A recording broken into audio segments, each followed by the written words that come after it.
All right, people. So I'm here with your Raw review for from a week ago. I'm just going to get right into the show here. I know it's a little late, but I mean I've been working really hard. I mean, you guys should be proud of me. I've been putting myself through torture, watching countless hours of Raw to get caught up here before WrestleMania. Not even before WrestleMania, before the Raw go home show to WrestleMania. So be proud of me, people. I know I posted a lot of shit today, but I mean I wanted to get them all up there so you guys could watch them if you please. So here we go. We get the show started off with a Mick Foley, Stephanie McMahon promo. It was a decent little promo here. Mick Foley gets fired at the end.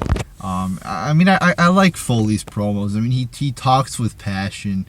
I mean, you could tell he really gives a shit about this company and wrestling, and he's a good talent to have on the roster. But they fire him. I mean, it's an interesting storyline. I mean, it's better than what they've been doing with for the last 6 months with this whole GM/commissioner garbage, which has just been boring as fuck.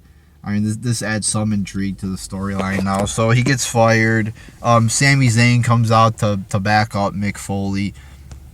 And then Samoa Joe also comes out. So at least, but this is what I didn't like about it. Stephanie McMahon is like, oh, you're going to get punished for speaking out, Sami Zayn, and your punishment is you're in a match with Samoa Joe. Well, that's what wrestlers do all the fucking time. I mean, it would be like if you're at work and, you do something wrong and your boss goes, well, what's your punishment? You got to work tomorrow. I mean, that's what they do they wrestle every fucking Monday Night Raw. I mean, I don't get that's not a punishment. So we get Samoa Joe defeating Sami Zayn here.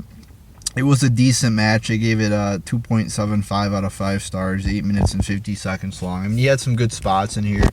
It's really impressive. Samoa Joe's impressive. He's kind of like Kevin Owens, where you can't really tell that he's fat or overweight.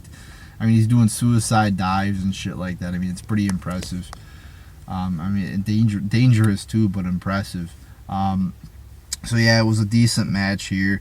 I'm glad Samoa Joe won. They haven't fucked him up yet. That's what I'm trying to get out. But yeah, I mean, I'm happy that they're still pushing him because he deserves to be pushed. So decent little match there. And then we have Charlotte defeating Dana because Dana Brooke got fed up with Charlotte and finally attacked her. They've had quite an on and off relationship. I mean, the hormones have been running in these two. I mean, one day they're together and happy. The next day, Charlotte's slapping Dana. I mean, it's like they're on their period every fucking day with these two. But, we get a match between the two. And what's the fuck? I mean, this just tells you how much of a joke the Charlotte and Dana Brooke thing was. I mean, it was just a fucking joke.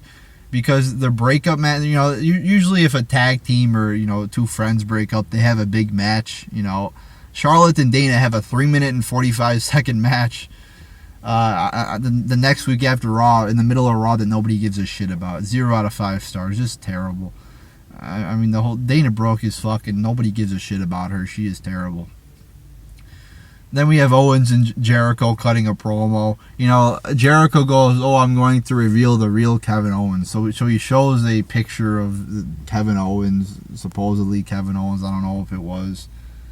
As a kid, like 14 years old, with a bunch of Jericho shit in his room. And then he shows a DM of when Owens came into the company. I guess supposedly it was real. I don't know. Of Owens, messaging Jericho asking for advice. I think he showed a picture of Owens meeting Jericho back, way back, like 99 or some shit. Like, I don't know. It just really wasn't that impressive to me. I mean, it didn't do much to further the heat between the two of them. I mean, they were going for a comedic element a little bit too. I mean, I didn't really find it that funny. I mean, I don't know. It just didn't really do anything for me. I mean, obviously, most wrestlers are fans of it when they're a young kid. I mean, it just didn't do much for me. I mean, it wasn't that good. So yeah, I mean, I don't know. It wasn't a good promo. It didn't do anything to further the build or the tension between the two.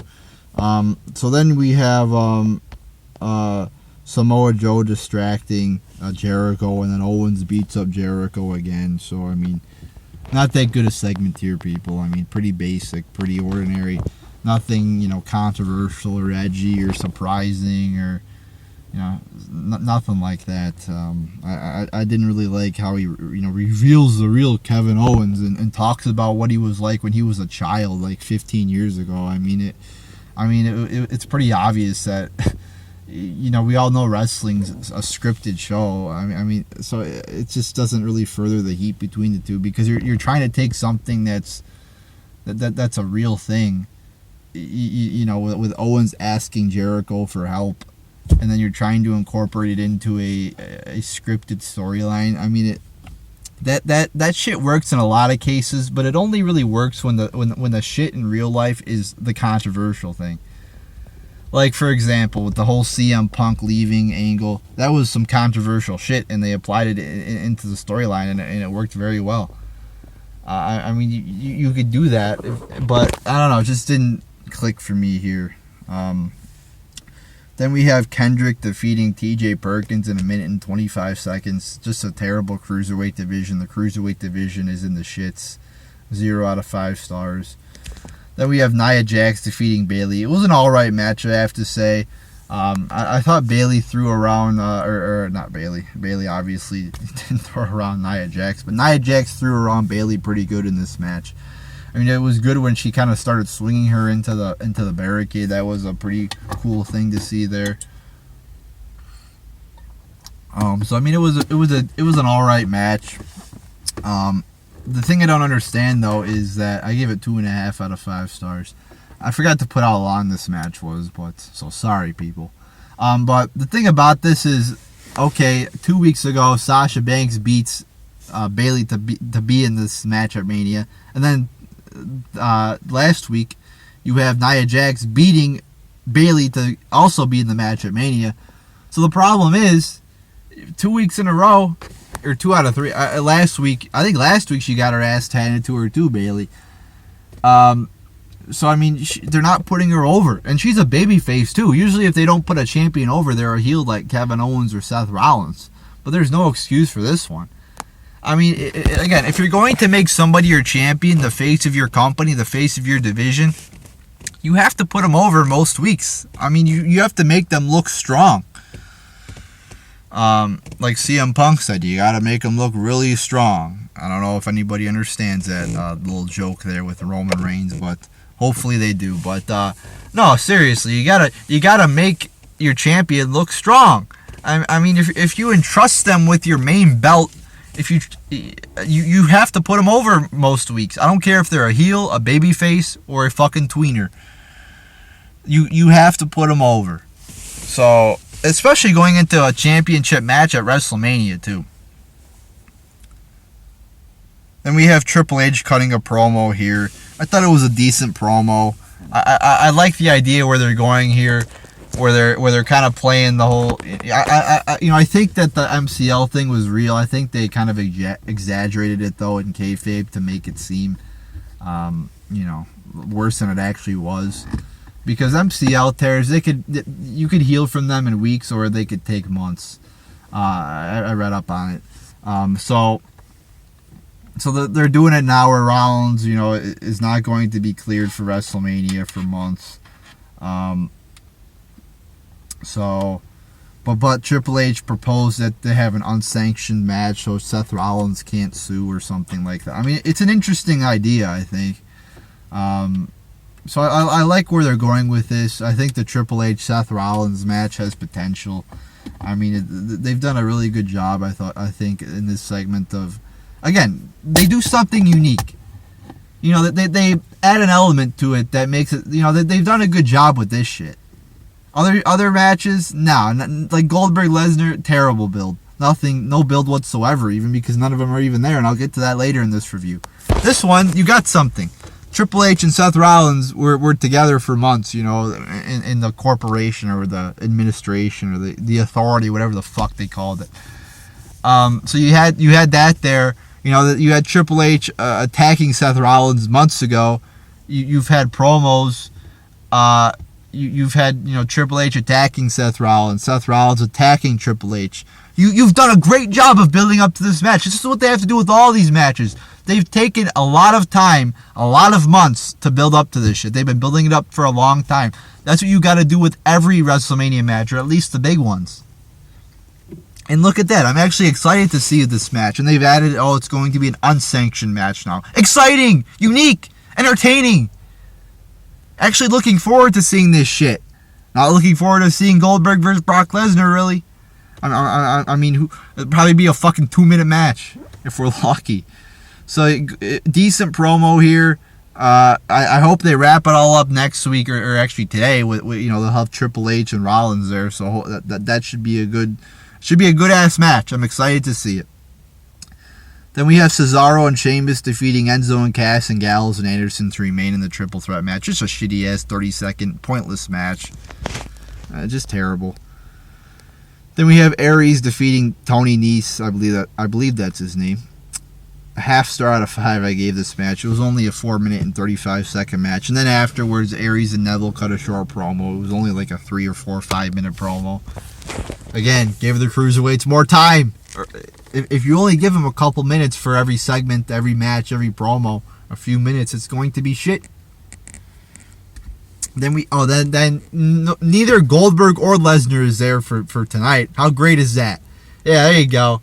Your championship main event match, and nobody's even fucking there. What a great thing. That's just great.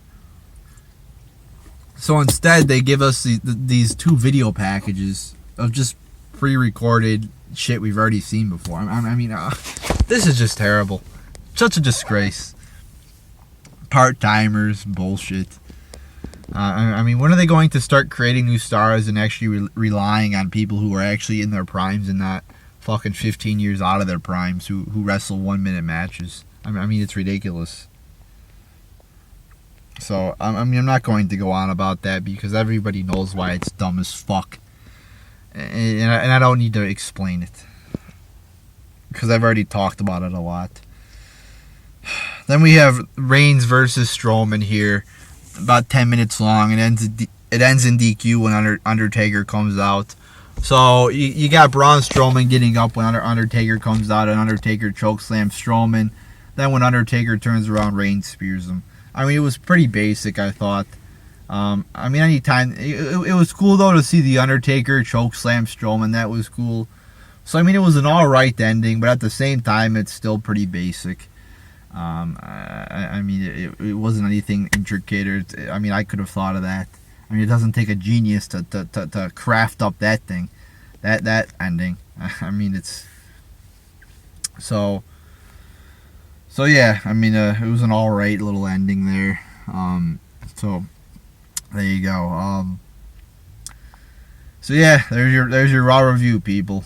I mean, going into WrestleMania here, we're almost there. Triple H Rollins, that's the match I'm probably most looking forward to. Goldberg Lesnar, that should be a shit fest. It already is. I mean, with the whole build and nobody being there. So yeah, I mean, we'll see what happens here. I mean, still Raw wasn't too great. I mean, going through this shit, I mean, there wasn't. Triple H promo was alright. It was decent. But other than that, you didn't really have anything too great. I mean, the whole thing, at least, I said there's some intrigue now with the whole GM situation on Raw. But, I mean, they could definitely do better. I'll say that. So, there you go, people. I'm finally caught up on all my Raw shit. So, there you go, people. There's your Raw review.